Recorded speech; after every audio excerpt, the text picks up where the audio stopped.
تعالوا نسمع مع بعض ماذا قال. نعم، خش يا العطا أم عطم.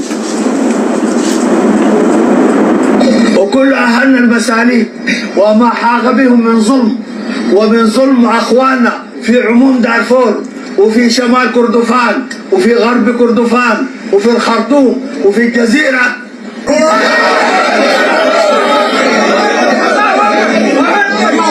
عفى الله عما سلف، عفى الله عما سلف، عفو.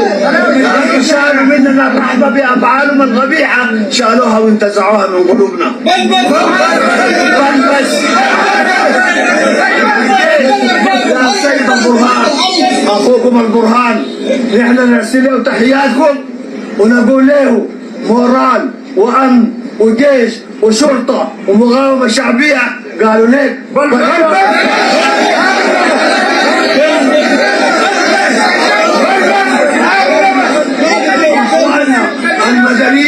أخواننا المدنيين في مجلس الوزراء، الناس المسؤولين من التفاوض، ناس أخواننا الوزير أبو الأول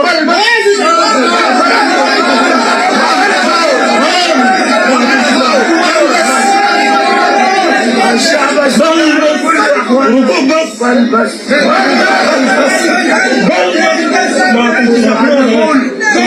الشعب السوداني الآن أصبح الشعب السوداني هو كل جيش الأمة السودانية. يا شباب، وحنحرر أرضنا وحنتقاسم كل شبر في الأرض، كل موية من النيل، من الأودية، من الدوانكي، حنتقاسمها كلها. حنكتب في الدستور حقنا المساواة، اسم الدستور حقنا المساواة بين أبناء الأمة السودانية. ما في زول كبير ولا في زول صغير، كلنا أبناء الأمة السودانية واحد. انتهى يا اخوانا، انتهى عهد انه انا احسن منك وانت احسن مني. العهد ده انتهى خلاص. لعله الكلام زي ده يا اخوانا، وجاب لنا التمار وجاب لنا ابنا وجاب لنا جنجويل وجاب لنا والله العظيم قال لي وجاب لنا جنجويل برضه. دخلوا لنا قيم في شعبنا في وطننا ما كانت معروفه. زول راجل سوداني ثانية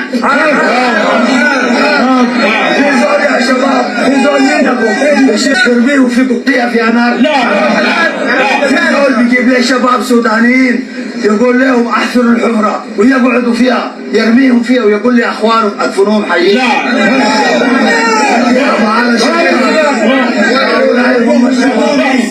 هؤلاء هم الشواطين، هؤلاء هم الجنجويد، هم كل أعمال الشيطان، النهابة، الرباطة، السرادين، النهابين، السفل الأوباش،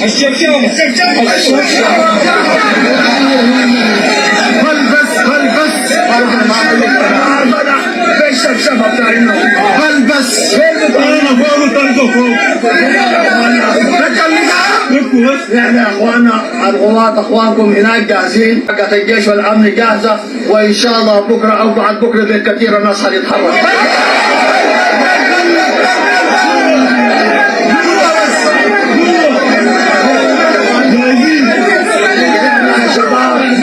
احنا يا شباب واثقين في ربنا.